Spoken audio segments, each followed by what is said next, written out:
নির্বাচনে অনিয়ম বন্ধে এবার কর্মকর্তা নিয়োগে কৌশলে এগোচ্ছে নির্বাচন কমিশন। সেক্ষেত্রে বড় পরিবর্তন আনা হচ্ছে প্রিজাইডিং কর্মকর্তা নিয়োগে। কোথাও কোথাও জেলা প্রশাসকদের পরিবর্তে ইসির নিজস্ব কর্মকর্তাদের রিটার্নিং কর্মকর্তা হিসেবেও নিয়োগ দেওয়ার আভাস দিয়েছে প্রধান নির্বাচন কমিশনার এএমএম নাসির উদ্দিন। বিশ্বের বিভিন্ন দেশের প্রবাসী বাংলাদেশিদের ভোটের সুযোগ দিতে এবার প্রথমবারের মতো উদ্যোগ নিয়েছে নির্বাচন কমিশন। এজন্য 4টি বিকল্প পদ্ধতি বিবেচনা করে পোস্টাল ব্যালটেই ভোটের বিষয়ে চূড়ান্ত সিদ্ধান্ত নেওয়া হয়েছে বলে জানান সিইসি। বিবিসি বাংলাকে দেওয়া একান্ত সাক্ষাৎকারে এসব কথা জানান সিইসি।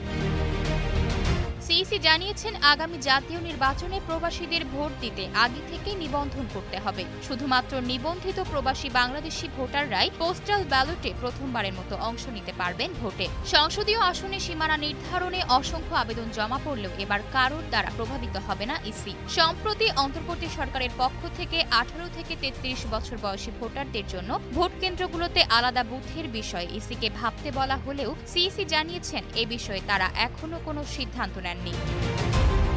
প্রিজাইডিং অফিসার নিয়োগে পরিবর্তন আসছে উল্লেখ করে প্রধান নির্বাচন কমিশনার বলেন, বিগত নির্বাচনগুলোতে যারা রিগিংয়ে ভোট কারচুপিতে সহায়তা করেছে যে সমস্ত প্রিজাইডিং অফিসার, পোলিং অফিসার, আমরা তাদের যথাসম্ভব পরিহার করব। তিনি বলেন, নির্বাচন কমিশনের জেলা অফিসাররা সে বিষয়ে খোঁজ খবর নিচ্ছেন। তারা অলরেডি এই কাজ শুরু করেছেন। যথাসম্ভব আগামী নির্বাচনে তাদেরকে তারা পরিহার করবেন।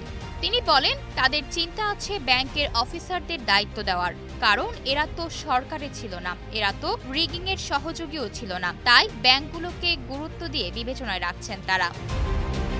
সাধারণত জাতীয় সংসদ নির্বাচনের ক্ষেত্রে সারা দেশে 300টি সংসদীয় আসনের রিটার্নিং কর্মকর্তার দায়িত্বে থাকেন জেলা প্রশাসক ও বিভাগীয় কমিশনাররা। সিইসি একান্ত সাক্ষাৎকারে বিবিসি বাংলার পক্ষ থেকে জানতে চাওয়া হয়েছিল, জাতীয় নির্বাচনের রিটার্নিং কর্মকর্তার দায়িত্বে কি জেলা প্রশাসকরাই থাকছে নাকি নতুন কেউ আসছে। তিনি বলেন, শুধুমাত্র নিজস্ব কর্মকর্তা হলেই তাদেরকে রিটার্নিং কর্মকর্তার দায়িত্ব দিবে না সিইসি। এক্ষেত্রে তাদের যোগ্যতাকেও গুরুত্ব সহকারে দেখা হবে।